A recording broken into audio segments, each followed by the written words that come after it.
Artemis, and it was like 40 degrees. And like Artemis was like 20 degrees. Yeah.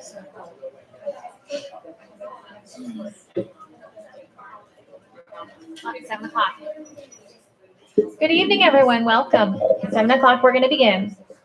This meeting is being held in compliance with the Open Public Meetings Act and is open to the media and public. Notices were duly posted, and the meeting was advertised in the Hunterdon County Democrat and Courier News. Formal action may be taken. Can I get a roll call, please? Carol Hampel. Yes. Robin McEwen. Here. Yes. Thomas Wallace. Here. Anna Shin. Here. Laura Simon. Here. 4 absent. Where's Eric? And Andrew? Did Andrew respond? I haven't heard from him. Did he respond to you? Yay. There he is. Yay. Okay. Can we stand for the flag salute, please?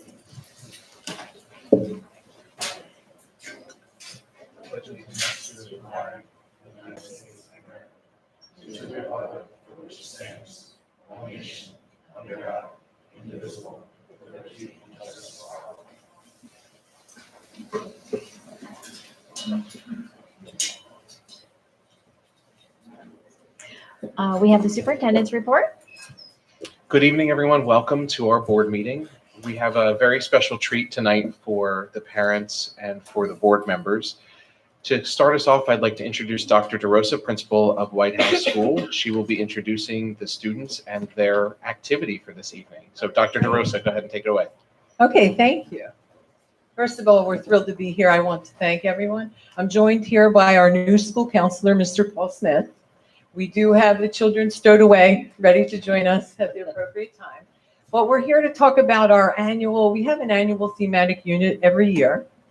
This year we chose, and when we do a thematic unit, we come together as a school community. We read about the topic together, we talk about the topic together, and we learn about the topic together. So as you see on our cover slide, this year we wanted to commemorate the 50th anniversary of the moon landing. So we're coming together as a school community, and teachers have been actively involved in planning for it. We launched it yesterday, basically with much of the things you're seeing tonight at the whole school level. We had a slideshow and we had the children perform a skit. So we kicked off the unit this week and we'll be immersed in it for many months to come. Some of the things we're doing together is we always choose the selection to read together. This year's selection is called Midnight on the Moon. It is a Magic Treehouse book, and a special thanks goes out to our HSA, our Homeschool Association, purchased this book for every classroom teacher and every second grader. They might not know that yet. So we're thrilled to have a common novel to read together. So that will be one thing that will bring us together. The next thing, each grade level is examining a specific area. Not all the same, and you'll hear more about this in a moment, but based on what fits their naturally integrated topics in the curriculum, they've chosen a different angle by grade level. We will engage in the different activities and projects, and then as always, we follow the same model. We'll post them in the hallways and do what we're calling this year a moonwalk through the hallways, or a gallery walk, where we'll be able to learn from each other. In January, one of our teachers, Mrs. Schlosser, she actually knows an astronaut in training, and he's coming in to spend time in each classroom to talk about what it takes to actually become an astronaut. She's here with us tonight. Thank you, Mrs. Schlosser. We're also planning, we always engage in New Jersey Makers Day, and we try to incorporate the theme that we're doing that year in the activity on Maker's Day. So Mrs. Yuknowitz is planning that now for March. In spring, thank you to the Board of Education, they did approve a trip for all of us to go to RVCC. It's a partnership that Dr. Hart has been trying to cultivate with us with our local community college, and they're doing a lot of moon-centric activities this year. We talked to them last spring about planning to bring our whole school there, so you'll see more about that in the spring. And then, of course, we wanted to pick an age-appropriate moon movie, and we'll watch that in May or June when we come together as a culminating event for the whole school. So those are some things we're doing as a whole school. Each grade level, I'm not going to go through all of them. In kindergarten, they're talking about astronaut life in addition to doing nonfiction reading and connecting it with writing and math. They're connecting the science aspect by discussing the similarities and differences between astronaut food and the food that we eat. In first grade, again, they're doing connections with reading and writing, but it does lend itself well.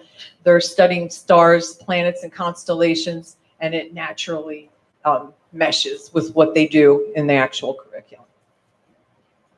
Second grade has found a way to not only connect math and the nonfiction reading and writing, but they're going to incorporate their poetry with our space travel study. So I think that was clever. And then third grade, they're studying the International Space Station, and they have a lot planned. They are going to, in math, they're going to be tracking the astronauts. NASA has a wonderful website. They've engaged in the planning phase of tracking the location of the International Space Station. Each student will adopt an astronaut who either lived aboard the space station in the past or currently does, and track them through biographical research. And then finally, we've actually obtained seeds for tomato plants that were germinated on the International Space Station. We'll grow them down here and be able to track the growth that the scientists have engaged in by growing them up there. So we'll see what the differences and similarities with growing tomato plants would be on Earth versus up there. Okay. Now I'll turn it over to, not only do we connect in actual classrooms, our specialist teachers are finding connections. Absolutely. Like Dr. DeRosa said, this is a school-wide thematic unit, so every classroom is engaged. So in Mrs. Latirzo's classroom, they're going to do the faces of the moon using Oreos and with labels, and they're going to show them in a poster around the school so that the students that are passing the hallways will be able to see them. In the music class, there's actually a retired NASA astronaut who brought her flute up to several trips to the space station. And so she's a flutist. And so they're going to listen to the music that she performed and in the classroom. They're also going to incorporate that into their spring concert. For art, they're going to do, for kindergarten and first grade, they're going to do a charcoal gallery, charcoal galaxy drawings using charcoal on paper. And then second grade is going to create a wordless, out of this world book that they're going to use by drawing in the books without using any kind of words. So they have to use a theme to tie all the pictures together. And third grade is going to do a International Space Station graphic mind map. For computers, they're going to be doing some coding with Bbots, and then Mrs. Reardon's going to have a galaxy map down on the floor, so the Bbots are going to be coded for those students to go around the galaxy. In second, third grade, they're going to research space travel and life. And last but not least, physical education. They are going to incorporate different space games and to create spatial awareness, especially because, when you are in outer space, there is no gravity. So across even our specials, we are incorporating this thematic unit into our school year.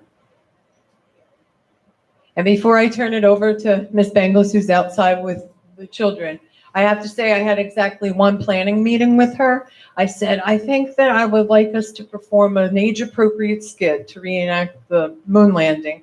But because we focus a lot on character, I think we can try and draw out the character traits that are embedded or that were demonstrated throughout the course of the history of the moon landing. So we hope you enjoy the show. At this time, I would respectfully ask if the Board of Ed can join us here in the reserved seating so you can watch the children as they enter and perform. Thank you.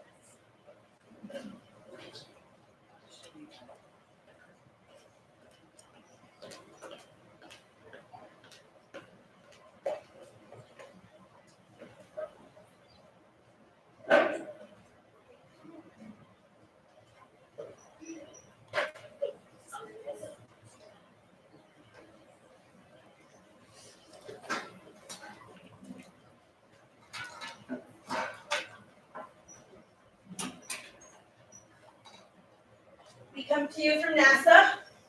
No, we come to you from White House School. And I wanted to give you a little refresher on the moon for those of you who it's been a long time since we were there. Because as you know, the last time we were there was 1972. They call you guys the Mars generation because people think that in your lifetime, people in your generation will be the folks who go to Mars. Will probably go to the moon beforehand. So White House School is studying the history of our arrival on the moon. And we have a little refresher on it for you. Way back in around 1957, the United States noticed a satellite in the sky. People got very frightened and concerned because it was not something that we had seen before, and it was from the USSR. It was called Sputnik. And this started something called the space race. And President Eisenhower suggested that we need to keep up with science, we need to keep up with the Soviets. Then, a few years later, in 1961, JFK continued this further. And he said, it's not just enough to go into space. We need to not just have a man go around the moon, around the Earth, we need to have somebody land on the moon and come back home safely. So this became the goal. Some people thought he was out of his mind, but he said the best kinds of challenges are the ones that are hard. So you don't just land on the moon suddenly. It takes a lot of goals. There were 3 major goals called projects, and each one had a number of flights that made it work. The first one was Project Mercury.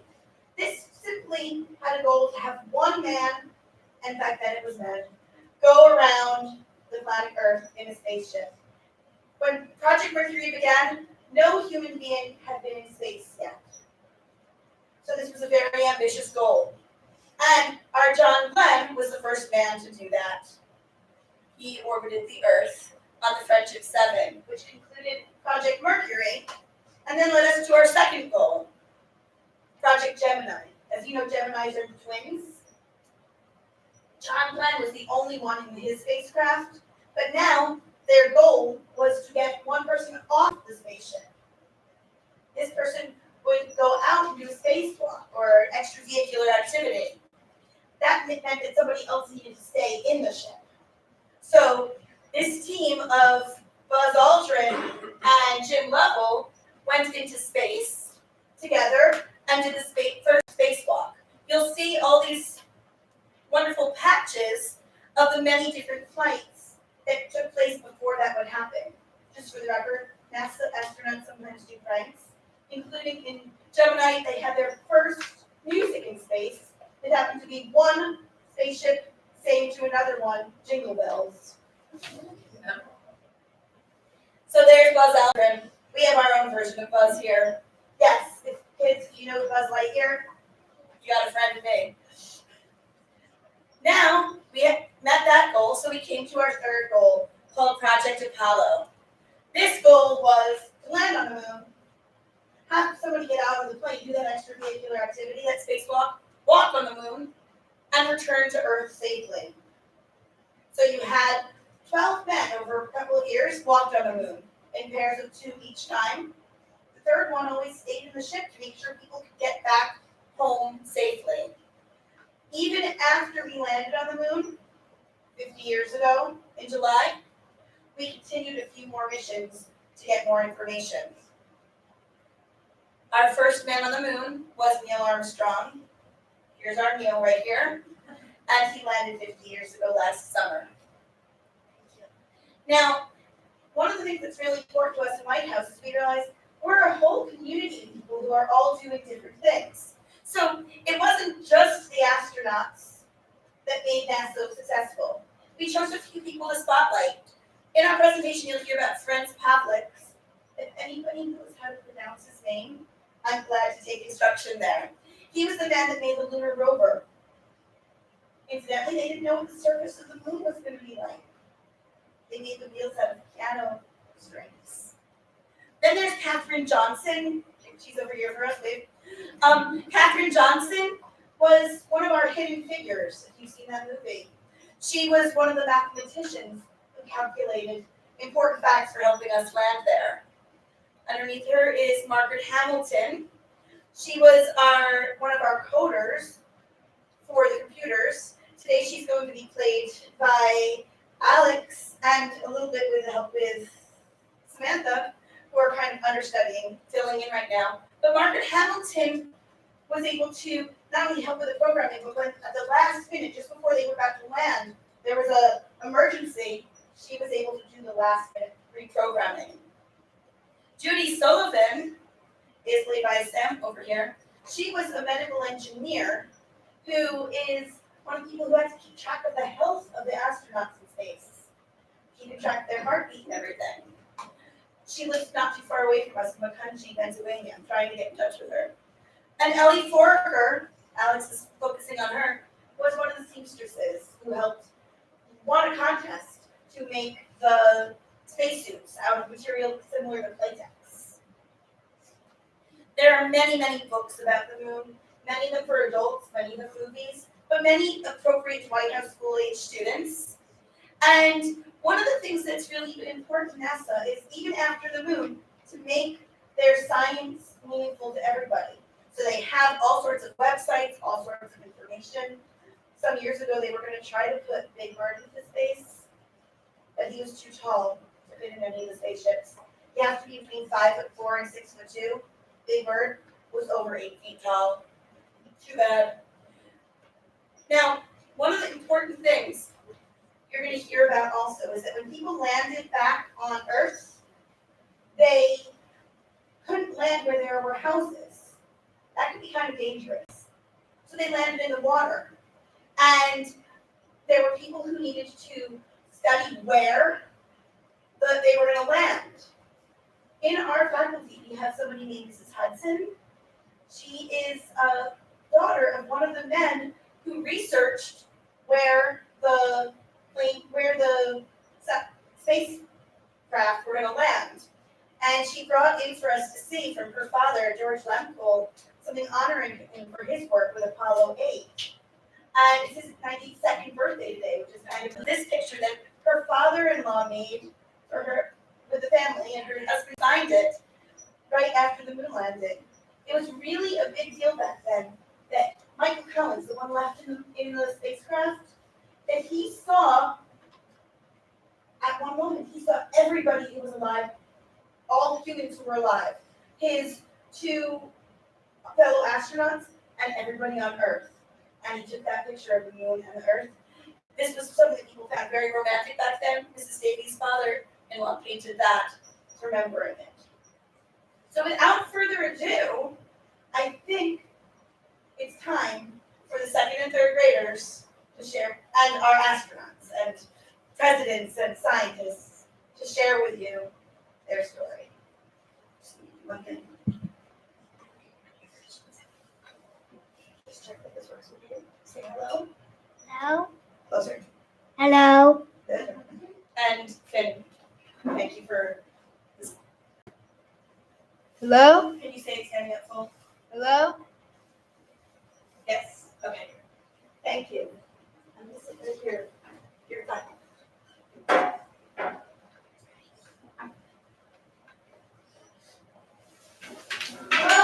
Whoa, something is zooming up so high. What is that light shining in the sky? It isn't a comet, it isn't a plane. Please, won't you explain?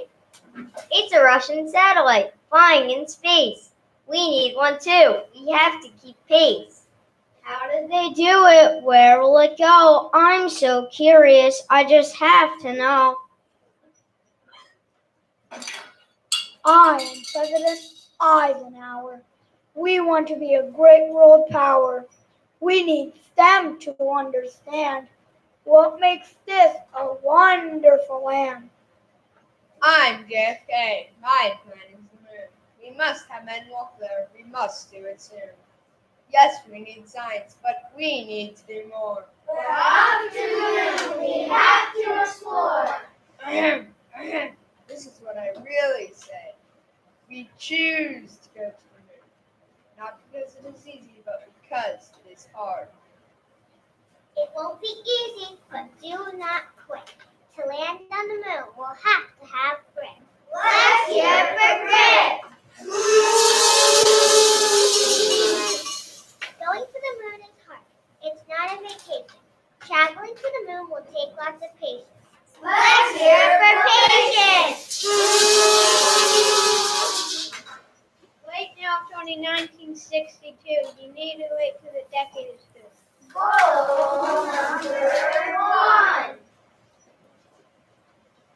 Project Mercury will go around the planet in a satellite with an astronaut to land.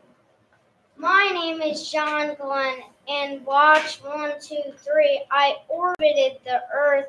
Victory. Up in orbit, John Glenn was alone, but he had lots of fun helping at home. Scientists, astronauts, mathematicians too, all helped Mercury's mission come true. Oh, did I forget to mention the ship you flew on was called Friendship 7. Let's hear for friendliness.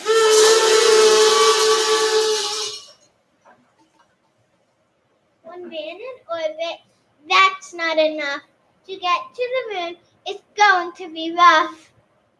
All right, scientists, goals and ambition. Are you ready for our next mission? Goal number 2. Project Gemini. Fly to the moon. Don't land yet. It's far too soon. Let one astronaut out of the ship, then bring him back, and do not slip. My name's Buzz Aldrin. I made that big leap. Plus, I'm in Toy Story along with Bo Peep. Flying in space takes trust. A trustworthy flying partner is a must. Then well, that's me. Your trustworthy, loyal, and helpful too. Space exploration helps build character. Woohoo! Let's hear it for trustworthiness.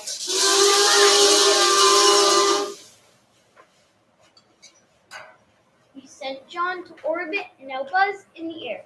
Now, should we land on the moon? Do we dare? Goal number 3. Project Apollo. We'll land on the moon, walk, plant a flag, and then come home safely without any jet lag. Neil Armstrong here. I took the first step along with Buzz. We showed you respect, but just to be fair, there are many others. We couldn't have done it without our sisters and brothers. Let's hear it for fairness.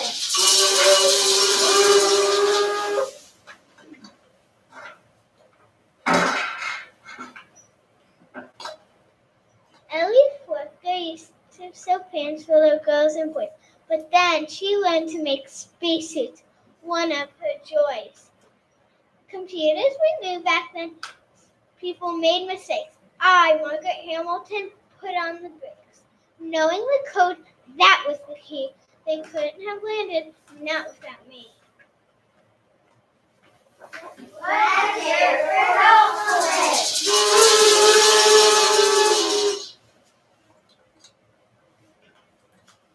When they landed on the moon, they put down a flag. A flag for loyalty?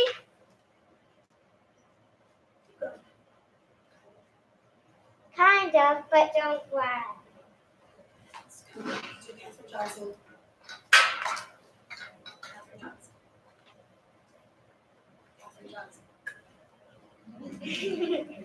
Catherine Johnson. Once a hidden figure, they made me a movie. I have the math and to think that's movie. Look, they even wrote books about me. Catherine Johnson. The name's Judy Sullivan. I'm not famous or wealthy, but I made it to the States when we're healthy. When they were on the moon, I checked their heartbeat. So far away, now that's a feat. Let's hear for responsibility. Caring too. Yes, let's hear for caring.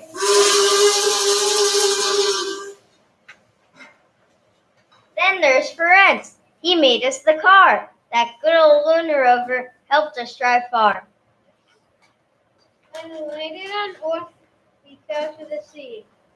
Sailors called, frogmen collected us, yippee! I'm so grateful to these helpers and so many more. Yes, thank you all for taking me to shore. I'm also so grateful for the amazing view of Earth from afar, my planet so blue. I like the way you give things in fun. Like cubs of character, we travel in style. Let's hear for gratitude!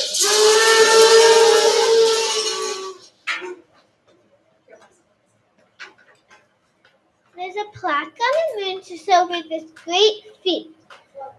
Music above all, we come in peace. Let's hear for 50 years since the moon landing. It is one small step for man, one giant leap for mankind.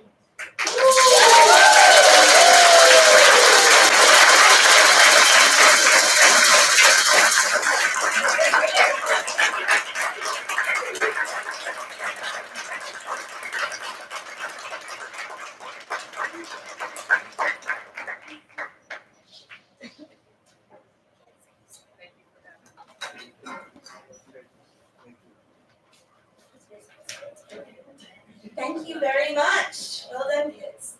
Can you each take your item that's underneath and we'll bring it back? I'll just move it. Miss Bingham.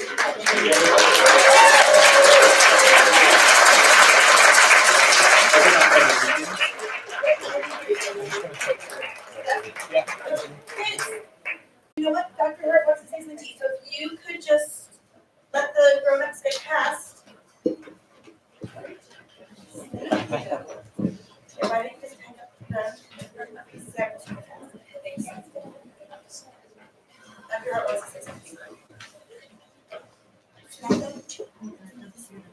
Boys and girls from White House, that was a fantastic presentation and a walk down the history of the moon landing over 50 years ago. I am so proud of you for all of the work that you've done in researching the history of the moon landing and truthfully memorizing all of those lines. Must have been really, really difficult, but you had grit and you really worked hard and you did an excellent performance tonight. We are so very proud to have you here tonight presenting to the Board of Education. So thank you so much for coming out this evening. Really, really happy to have you here.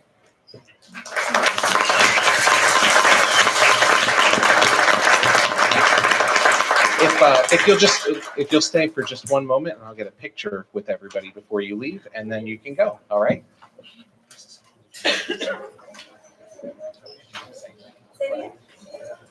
Where's JFK? Okay, go with JFK. Presidents stick together. Oh my God. Mrs. Rinaldi's going to be trying to do the photo. She doesn't need a bird cat, she's her astronaut instead.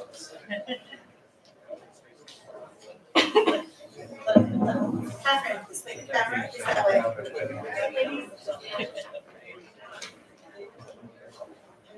I know.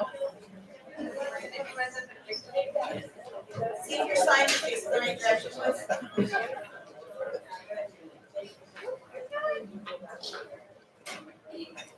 I can't see you, Britt.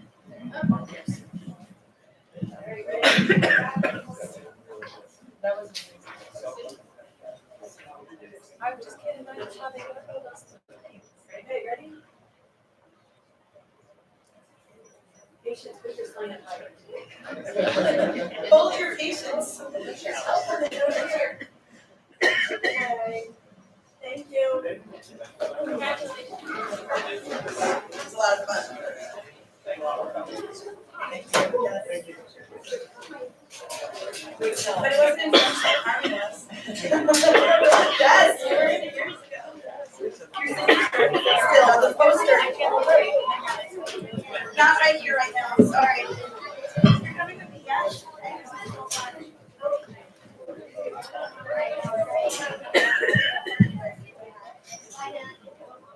We're gonna head back to the room.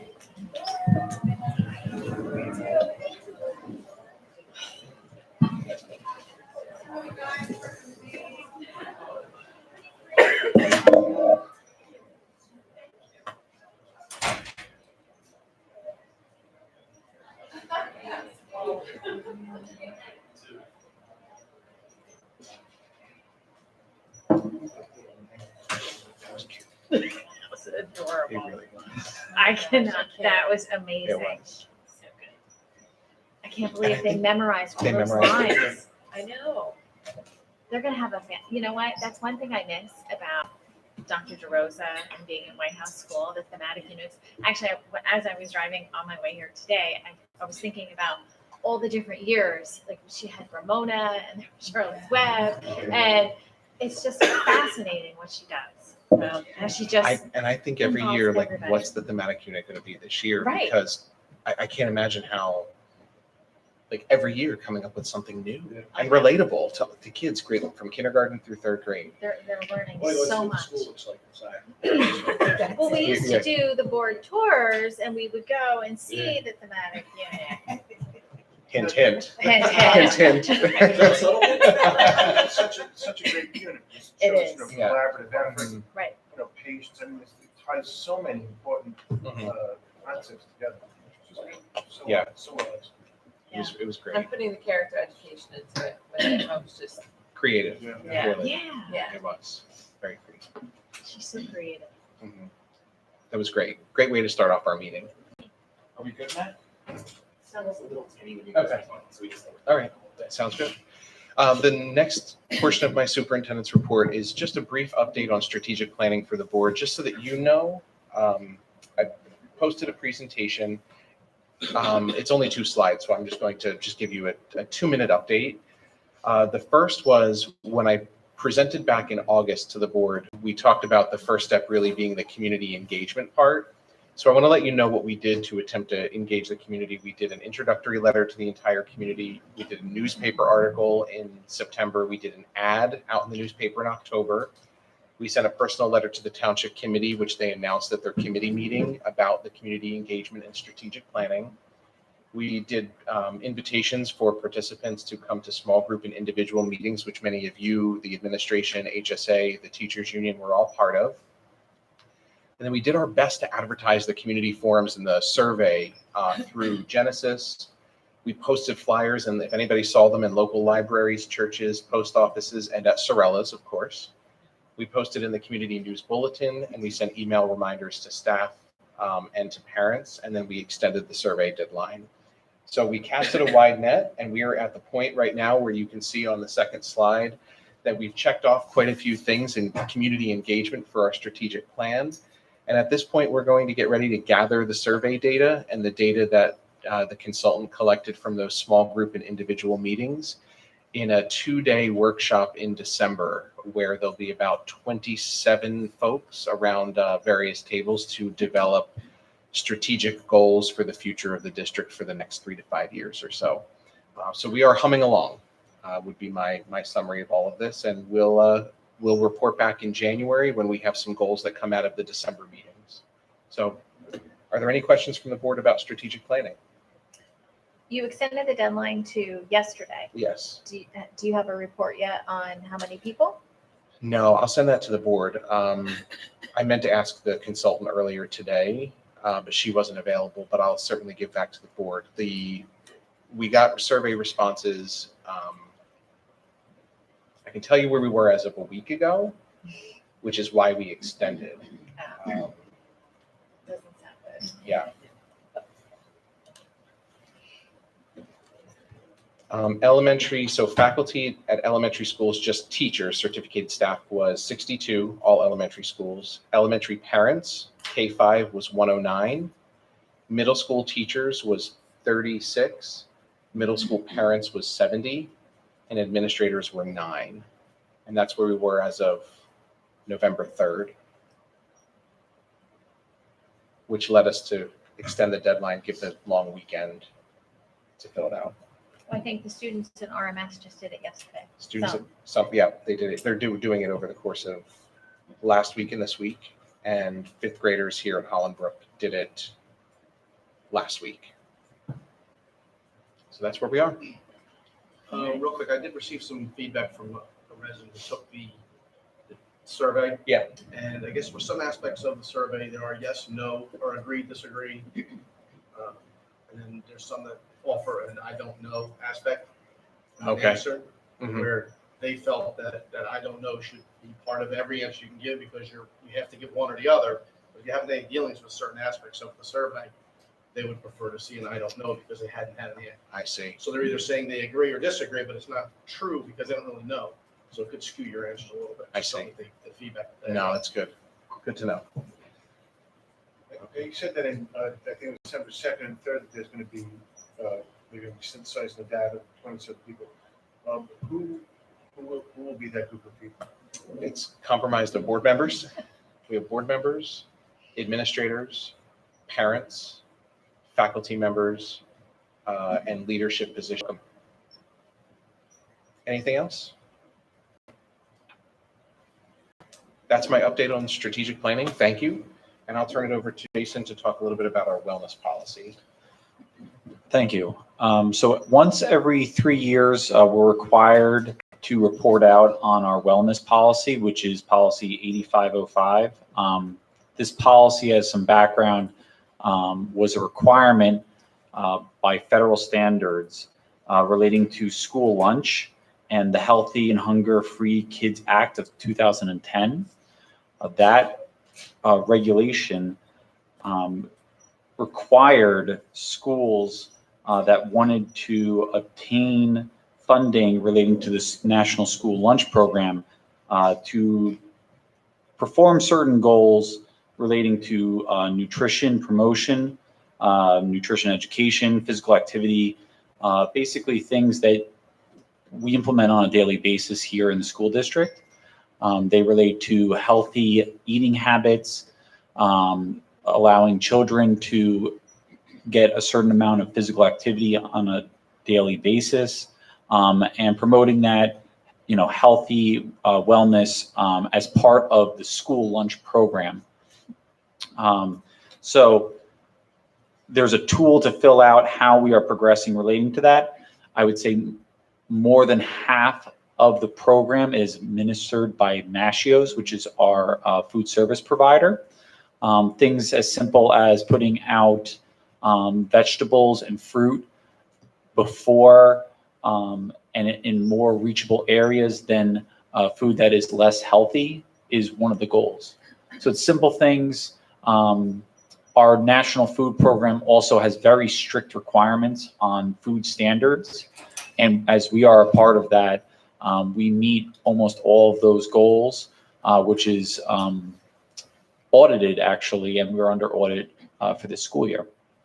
So my update is really just to simply tell you that we are in compliance with the wellness policy.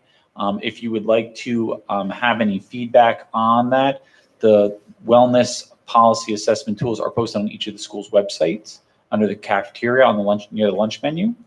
You can reach out to myself. I'm the business administrator. I'm also listed on the form on how to reach me.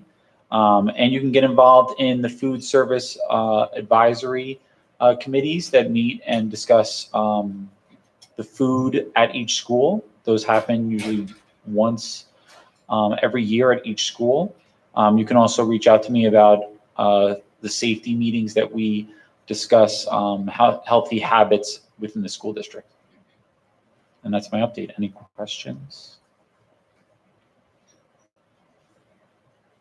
Thank you. If there are no questions, I'll move out of my superintendent's report. I did have one reminder for the board. Doreen had sent an email today if anyone was interested in the school safety summit at JP Case Middle School. It is on November. I gotta get it right. November 19th, I want to say. So if you're interested, feel free to let us know. There's a registration link there. If you're able to attend. It's open to the public. It's open to parents if they wish to go also. So we're going to send it out in our Genesis blast too. And that's everything I have. Okay. Thank you. You're very welcome. We're now open to the public, limited to action items on the agenda. Sorry, I don't know what's on the agenda, but I do have a question about. Do you want to step up to the podium, Go ahead. please? You guys can hear me, right? Future Ready Schools, I think last year there was an initiative, you guys were kind of going for that designation. Was there any follow-up to that? Did you achieve that? I was looking through your minutes and I don't remember seeing anything. You want to give an update? I can give an update. Perfect. I can answer your question. We started we started 3 meetings last year in looking at preparing for Future Ready Schools, where we did our self-assessment in preparing to see what our positioning would be in going for the Future Ready Schools certification. At the end of the the end of the sequence of meetings, we developed a final report as a committee. And what we decided to do as a committee was hold the report and use it as a piece of data to move into strategic planning. And we're going to set strategic goals in December, like we talked about with the strategic plan. And out of those goals, we're going to look to see if there's a natural link between going for Future Ready certification with one of our strategic goals. So we put it on pause only for us to go through the strategic planning process first to see if this would be an action that would support our plan. So we're still in process. We did our self-assessment and we're looking at it as we do strategic planning. Thank you. Moving into correspondence, we had 1 correspondence since our last meeting regarding video cameras. Administrative reports, can I get a motion to adopt 1.01 to 1.02? So moved. Second. Are there any questions or comments? I have one comment about 1.01. I took a look at the suspensions, particularly in RMS, and they just seemed high. So I went back to previous months last year, and there definitely seems to be a trend. I mean, I'm glad they're getting a handle on the bus activity and making it, safer for the kids to ride to school, because the primary goal of the bus driver is to get them there safely. But I'm just putting it out there that I have concern about the types of behavior and the increase, it seems like to me when I look year over year. So I don't know if you're seeing the same thing and putting things in place to address it. Yeah. Funny that you mentioned it, because I did the exact same thing. And then next month, we do the quarterly discipline report, which is not just suspensions, but overall discipline. So I was actually even waiting to see what the results of that data would be compared from last year to this year. I was over at RMS today. It's something that we are continuing to look at ways in which we address student behavior, even if prior to suspension, if at all possible, and then even after suspension, if there are repeat offenders and suspension doesn't seem to be working. So we are looking into alternatives, and it's something that, to your point, I definitely have an eye on, and I've talked with the principal over there about. Okay.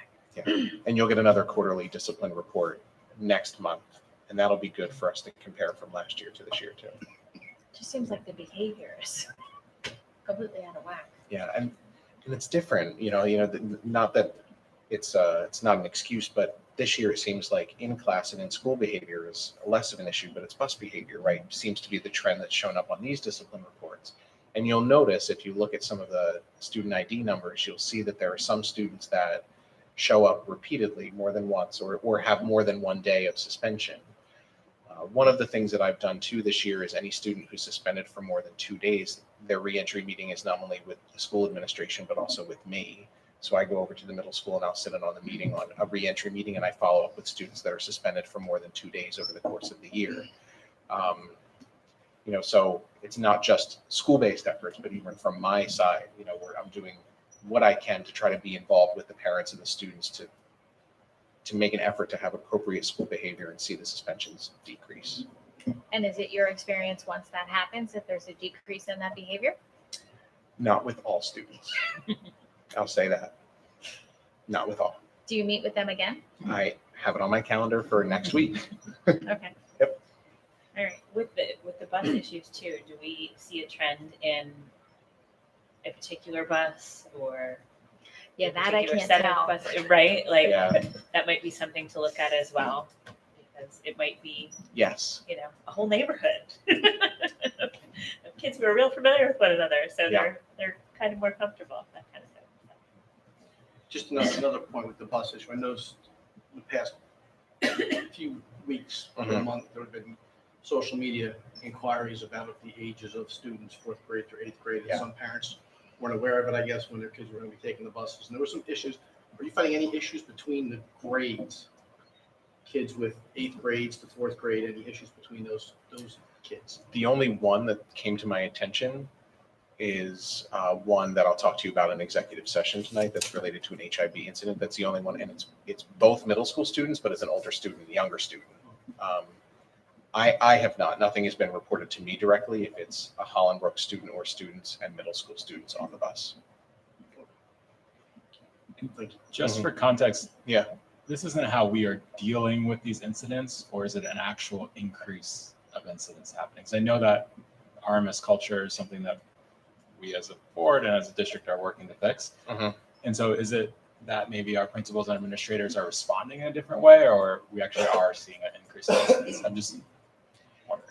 You know, it's a good question. I truthfully don't have enough information to tell you which one it might be, whether it's they're more attuned and they're responding in a more firm way, or if it's that we are seeing the increase in behavior.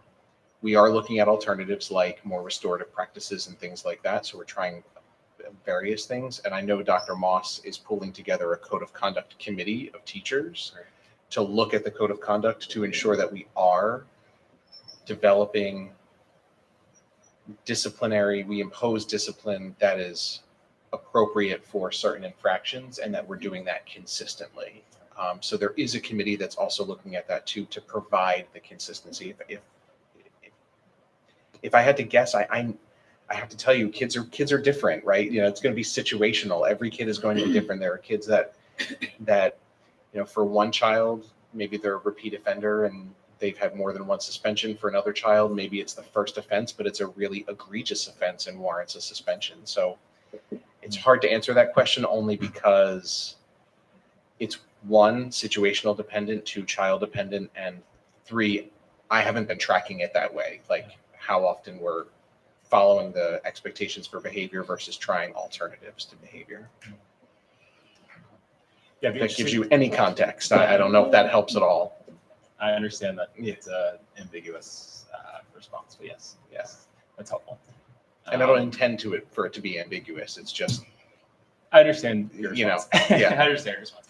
Yeah, I just want to make sure that as we're turning things around, it doesn't cause a spike in what Laura is seeing or Mrs. Simon is seeing in the data here, just because of how we're responding to it. That's all.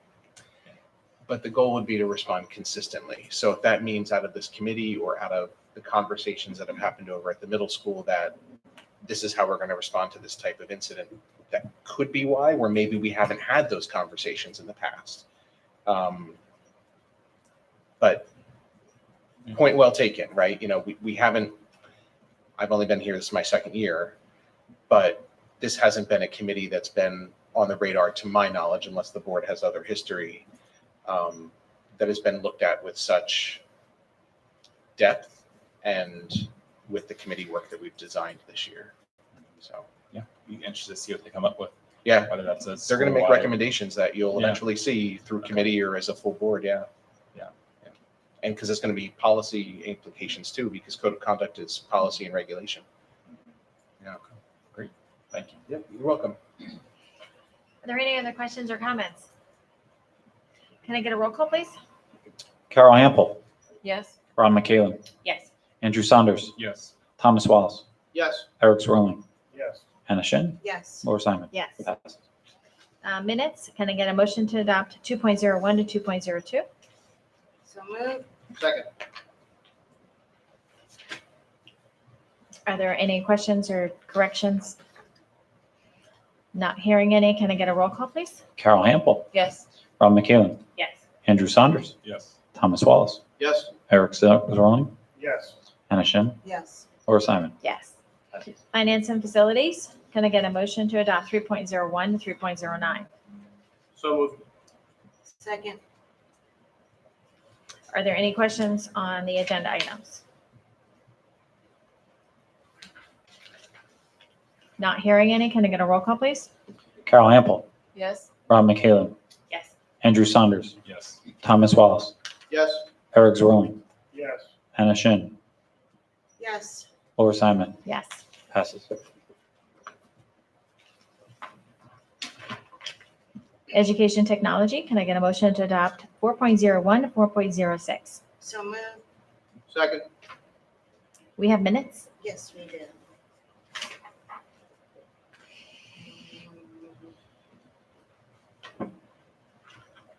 The committee met the beginning of November. We discussed a little bit about the summer enrichment program.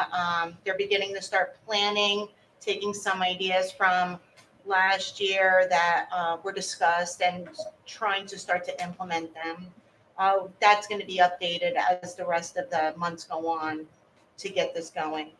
Our new literacy and math coaches came in and introduced themselves to us. They gave us a brief presentation on some of the things that they're starting to see and how they're going into classrooms and really supporting the staff, and they've been well received. We took a look at NJSLA scores. There's no longer the district factor group. So the supervisors are trying to pull data from local areas and, help us compare and see where we are. I think there's going to be more information on that coming later. We received some updates on some of the new programs. Ready Classroom is our new math program, and teachers have received training on it during their professional development, and so far it's going well. The new Teachers College Phonics program in grades K-2, it's progressing nicely. The whole program itself actually progresses much nicer than some of the other programs we've used.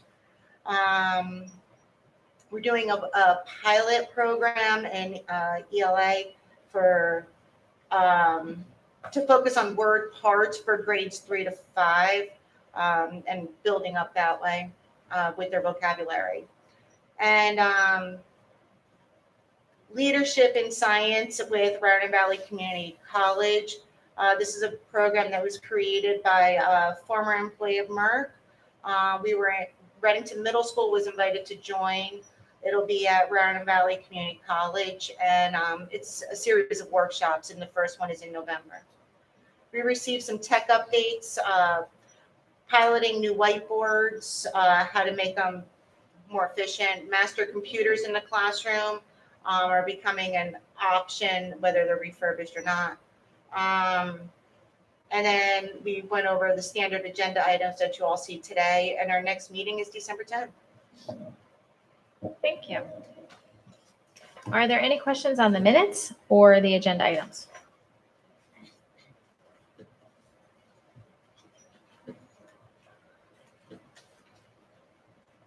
Not hearing any, can I get a roll call, please? Carol Ample, Yes. Ron McKalen, Yes. Andrew Saunders, Yes. Thomas Wallace, Yes. Eric Zorling, Yes. Anna Shin, Yes. Laura Simon, Yes. passes.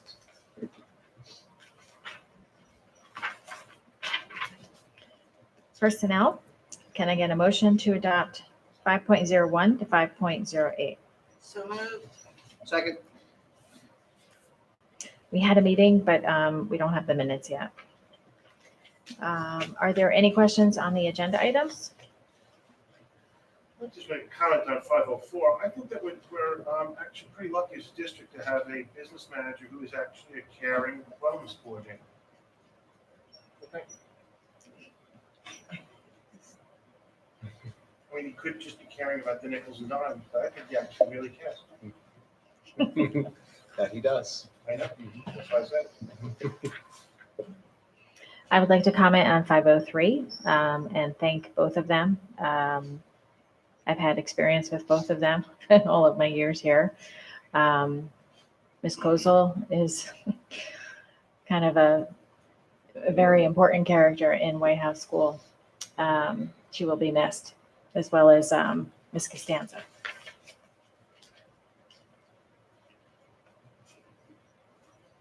Are there any other questions or comments? Not hearing any. Can I get a roll call, please? Carol Hample, Yes? Rob McCallum, Yes. Andrew Saunders, Yes. Thomas Wallace, Yes. Eric Zorling, Yes. Anna Shin, Yes. Laura Simon. Yes. Passes. Communications. Can I get a motion to adopt 6.01? So moved. Second. Are there any questions on the minutes? I mean, not the minutes, the policies. The policies. And just a reminder that these policies are for second read, Yes. so they become final. Unless you change them now. Are you hinting at something? Hmm? Are you hinting? No. No. Not hearing any. Can I get a roll call, please? Carol Hample, Yes? Rob McCallum, Yes. Andrew Saunders, Yes. Thomas Wallace, Yes. Eric Zorling, Yes. Anna Shin, Yes. Laura Simon. Yes. Passes. Unfinished business. We had school boards workshop. It was really, really interesting. It was good. So I thought maybe we could go around and talk about what we saw and share and bring it back. I'll go first. So, like I said, there was a lot of good information. They did it a little bit differently this year. There were more breaks in between, so you didn't get to go to as many sessions previously. It was either that or they had so many sessions run concurrently, but with like a half-hour difference. Like there was 2 to 3 workshops, like 2 o'clock to 3 o'clock, but it was like a 2:30 to 3:30 too. So it just seemed like they were trying to get a lot in. Yeah. There were many times that you had a half hour in between, as opposed to like when you're in high school and you have 2.5 minutes to get to your next class. Yeah. But yeah. So, but one of the sessions that I attended was on mental health, and I have the presentation. And granted, they only went over about 10 slides of the 80 some odd slides in it, but it was from Hamilton Township. And they unfortunately had a large number of suicides. And this was their response, what they implemented in their district. So I sent it to Dr. Hart for him to review, because there really is a lot of good information in there about the different ways that they deal with stress and the different, what's the word I'm looking for? Different, not strategies, the different things that affect your life that can, the triggers. Thank you, that push you to that point and trying to get through to the individual long before that ever happens. And but there's, like I said, so much information in here. I can send it to the full board if you're interested in reading, but there, like I said, there's 80 some odd pages. There was that. We attended a session on the rubber flooring that we have and is being tested. So we learned a lot. The Hollenbrook gym floor, with the mercury, during that time period, they used the catalyst to cure it. We don't know if the floor actually even has it. So that's being tested. But they went through their different experiences, which was really informative. And so they're going to be running the tests, and if there's nothing, then you do nothing. And then, at least we know what we're dealing with at that point. Let's see, what else did we do? That's pretty much all I had. What'd you have? Well, you stole my thunder. I'm sorry. I was going to talk about that too. They did offer a lot of, there was a lot of opportunity to see what other districts are doing to combat mental health. So there really was repeated opportunity for that, which was great, because not only do we see what other districts are doing, there was a session that was provided by the NJSBA about their 71-page report, so they kind of highlighted on that. I did some training for myself for board committee work. There was, there was one about effective boards and how that helps student achievement. So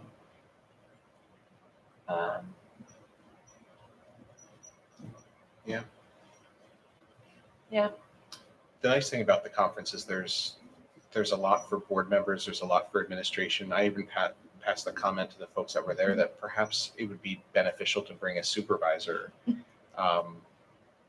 Because there was, I attended, and I couldn't go to all of them. I attended things like using the school performance reports, like those sorts of things that were very administrative-like.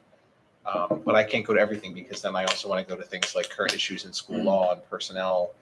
I attended the Garden State Coalition meeting where they talked about some of the legislative actions that may be happening in this period, this lame duck period between the election and the new legislature taking office. They focused on mental health. It wasn't student or staff or even administrator mental health. They had a special presentation just for superintendent mental health at the coalition meeting, which was interesting to attend and hear about. So yeah, there were a lot of good workshops. So it's almost like you can't get to everything, which is why I think a supervisor might need to come, a curriculum supervisor next year. So watch out, Mr. Tumalo. Do they record these in any manner? I don't know. the answer to Not that I question. saw. Maybe the keynote. I think If you last year's downloaded keynote was. if you downloaded the app, if they, you when you download the app, you get it tells you all of the sessions that are happening. And then in a lot of them, they included the presentation in their little session. So when you clicked on it, you could see the presentation. And then what Laura and I did was email a bunch of them to ourselves. But that it's in PowerPoint, not Yes. just, okay. Yeah. So not Yeah, it's listening like to a them PDF talk, of but the at least, presentation, yeah. so I did, when there was a conflict and I couldn't hit both things, and I sent myself the presentation. It's easy as it is nowadays, GoPro or whatever, to record stuff. I mean, maybe somebody should give them a comment that for next year, we had trouble attending all these. Not all of them are available. I assume not all of them are available as PDFs or as PowerPoints. Yeah, some of them don't upload Yeah, their no, they don't. presentation. Yeah. I mean, if you put in a request now, and enough people do. There is the survey out there for those of us who attended to give them feedback. That's in the evaluation form, or that's the district thing? I think there was one email. No, it was It was emailed, yeah. Yeah. Oh, we got that, the email. yeah, okay. They hound you for it. You'll get another Even if you one. feel that, and there are certainly, there were several of them that I would have liked to have attended. I just, I traveled so much, I didn't go to this one. But there are ones that I would, given the opportunity, and I'm sure there's many people who, because of work or whatever other obligations they have, would love to see some of these presentations. And to be able to see, the experience with Hamilton, with what they're facing, or, some real hands on what other districts are doing, be tremendously valuable to be able to access this all online. Just a thought. Yeah, what they dealt with, there are no words. You walk out of there and you're dumbfounded. What grades? Their program focused more so. in 5th through 8th, right? Yeah, but there was a suicide in 5th grade. It's, and for every suicide, there's 12 attempts. That's the average. I mean, it's mind-boggling. it penetrates it. And there's no button that you can just push and just make it stop.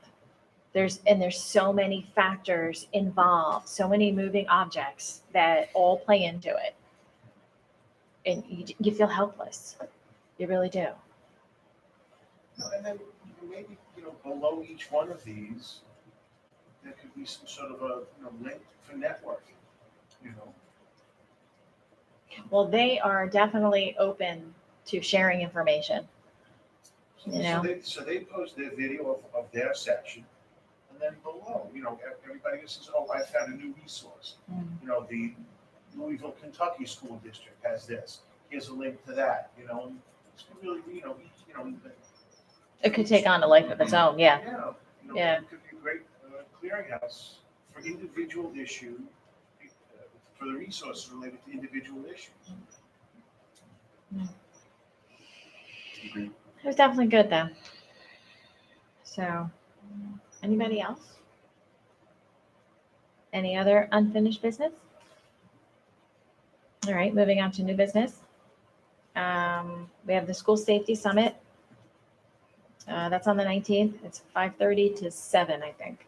Is anyone planning on going? I have tickets. You have tickets? Yeah, they give you an electronic ticket. Oh, okay. It's free, but. The other thing I wanted to mention to the board members, if you could get back to me on confirming about the breakfast. I sent emails to everybody.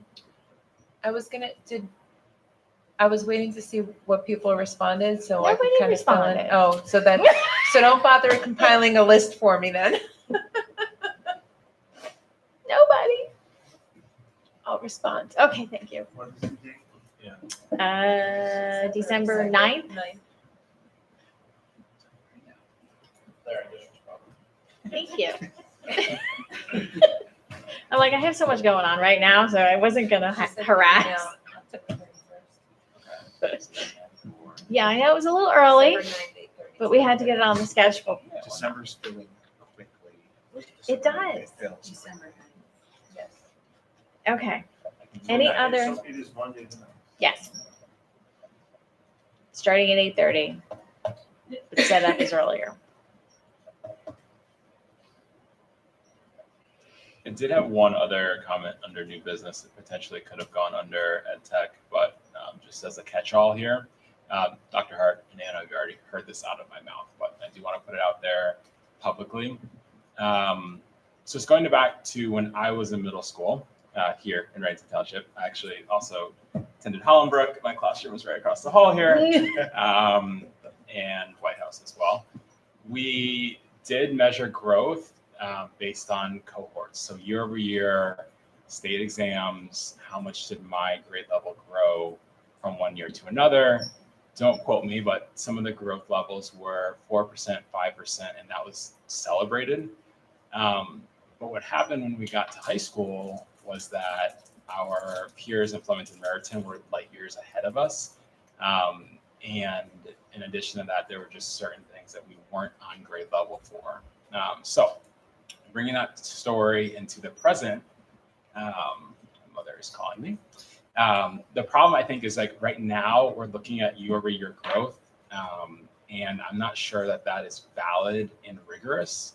I think it fosters the idea that slight or any relative growth in a cohort to the previous year is enough. It's like what I really want us to push to do is to measure growth to that year's mastery, that year's state benchmarks, or that year's state exams. So what I mean is saying, instead of saying our sixth graders grew from sixth grade to seventh grade and the two corresponding state exams had 50% of students meeting or exceeding, the following year 55 or 60% of students met or exceeded. Instead of doing that, what I push us to do is actually just look at the in-year growth and compare that to other districts within our county and also within the state. So essentially not moving the ball, not moving the benchmark. Not sure if the data was shared publicly quite yet, but some of the data that was shared in ed tech, right now it's looking like last year's eighth graders were 20% behind their peers from Flemington Raritan. So going to the same high school after eighth grade, but coming in math 20% with 20% lower mastery. And I think like a lot of times we also look at that could be because we do have a lot of students that are in algebra. We do have a lot of students that are in honors classes as well. But when you compare those two classes, our students are 10% behind Flemington Raritan in Algebra 1 and 24% behind Flemington Raritan 8th grade honors. And so again, same story that happened when I was here of kids showing up to 100 and Central at like two very, very different places. And then, of course, what does that set up the high school to do? So the solution I think we need, and just a couple of ideas that we, strategic planning or thinking about goals and things like that. But first, I do think at some point, whether it's in the next year or the next 5 years, we do need to look at our teachers' performance in a non-evaluative way, but with a coaching lens. We have these two incredible coaches that came and spoke to EdTech last week, and there's so much interest there. Teachers want to be coached, but I think we have to push next year after this. We've got our first year under our belt of coaching. I think we have to push from opting into coaching to really suggesting that certain grade levels, certain teachers based on performance are actually receiving coaching, so that in year we can make the growth as opposed to comparing year over year. And the second thing is, I remember in 8th grade, they did change the structures slightly for us. And it's something that we might want to look at if we know that we have a cohort coming in with a lower level of mastery in the previous grade. We might need to look at the actual structures. So for instance, we had double the math. And I know recently we've kind of played around with increasing different hours and different priority classes. I think we have to get away from falling into the routine and saying, we have a group of students that we know are going to be behind. What can we do? How can we set up their schedules? How can we hire the right remediations? How can we spend more time before and after school to make sure they have that in-year growth? So comparing it to the in-year bar, not year over year. But I know there's a lot there. Definitely happy to continue the conversation. Again, this is something that was brought up in EdTech. I think the biggest case for the board is we have to have more coaches. The two right now have a schedule that is probably not even fair to them. They're happy to do it, but they have so many requests from teachers because teachers want to be coached and teachers want their students to show incredible achievement. But right now, it's just not enough, and it's way more than we used to have. So there's progress there, and definitely commending the board for making those adjustments before I was sitting in this chair. But as budgeting things come around again, that program in my mind has to be scaled with the end goal of sending our kids to the high school, ahead of Flemington Raritan, or at least matching where they're at, just so that they are able to be, met with programs that are actually going to meet their needs. But that was all. Just a question. I thought Flemington Raritan, this is something that I have been tooling around with. We do algebra, so for the advanced, we do algebra 1 and then algebra 2. Correct. Flemington Rare does algebra 1 and then geometry. Correct. So, okay. Yeah. So just comparing Algebra 1 grades 7 and 8 to Flemington Raritan 7 and 8. Right now, Reddington's actually at 86% and Flemington Raritan's at 98% of students who are meeting or exceeding on the NJ-SLA math. And then Delaware is 73. So, and then not reported yet from East Amwell. Right. So it's in that chart we discussed it in EdTech, and we were waiting for the data to come in from East Amwell. So at the last board meeting, I think it was Ray had asked the question if we get the in-district, the comparison between districts. So the supervisor started poking around in other districts because we have to put it together ourselves, and asking their colleagues in other districts to put together the data, the comparison data. So they've been working on it. We shared the preliminary data in EdTech just to say, you know, this is where we are and this is where we're performing and this is what we've collected from the other districts, but it was not complete. So we were looking at getting the data from East Amwell in comparison. So yeah. More data to come, but that's also, Yeah. you know, public as well. Do you feel that, do we know whether or not Flum Air has a higher percentage of presence of coaching? Is that, you kind of focused in on that as something that's there? Yeah, so I only know that the studies we've read about coaching is that coaching is incredibly effective for student achievement. I would have to defer to Dr. Hart on whether or not Flemington Raritan is using coaches, and also just like noting that they are not outpacing us in every grade level and every subject. That's not the case. Just specifically honing in on 7th and 8th grade Math, right? math. Grade level math, or because you mentioned algebra, Yep, so there's 7th, 8th grade grade level, and then there's Algebra 1 and 8th grade honors. and they beat us both there. Yeah, so 7th grade, 45 versus 67%, 8th grade, 30%, Reddington, 50% Flum Rare, Algebra 1, 86, Reddington, 98 Flum Rare, and grade 8 honors, which is Algebra 2 and geometry, 76 Reddington, and 100% in Flum Rare. Of course, you need to also look at the sample size, because who knows, that 100% could be 2 kids. So, Flum Rare. I mean, it certainly would be valuable to know, if they are consistently getting better scores. Obviously, you'd like to find out what is the variable that's effective. Right. If it is coaching, and all we need to do is budget for another coach, well, obviously that's what we would like to do. But, we need to find out what. I think there could be multiple variables, but we have to go with what. Yeah, I do agree. I'm not disagreeing with you. Also think that there could be multiple things that they are doing. It's a matter of where do we want to put our money, frankly. And I haven't seen a study that says coaching is ineffective. So just that's why I defer to coaching specifically. Some I of don't- those scores are trouble. They have. Yeah, and I don't know that we're gonna be able to like match their model. And I don't think that needs to be the conversation of precisely just doing what they do.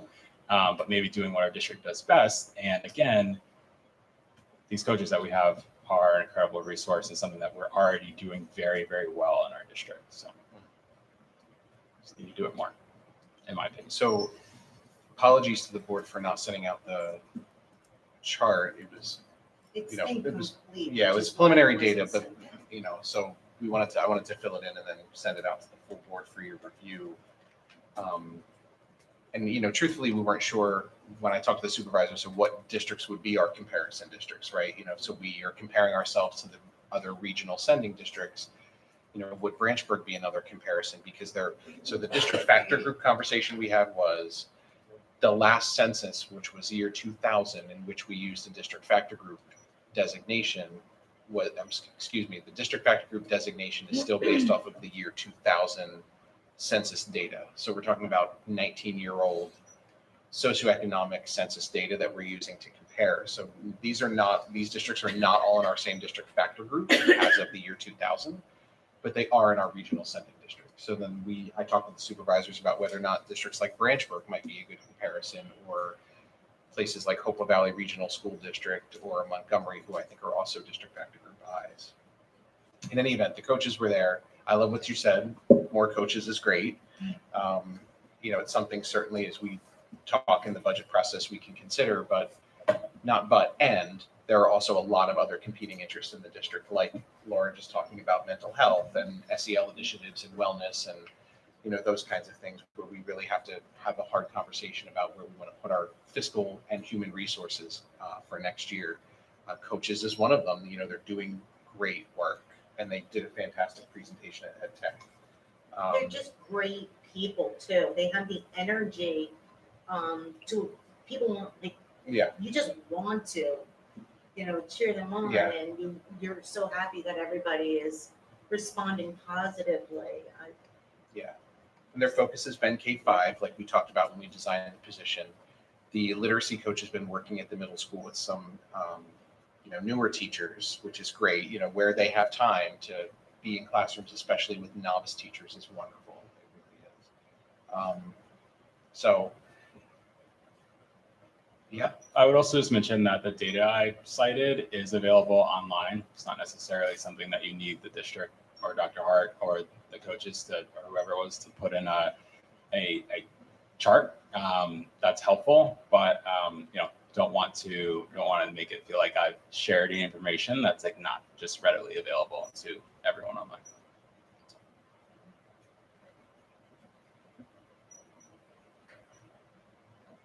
thank you. Appreciate it.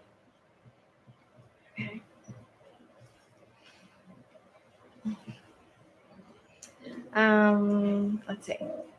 Any other new business? Okay, we're now open to the public. Anything on or off the agenda?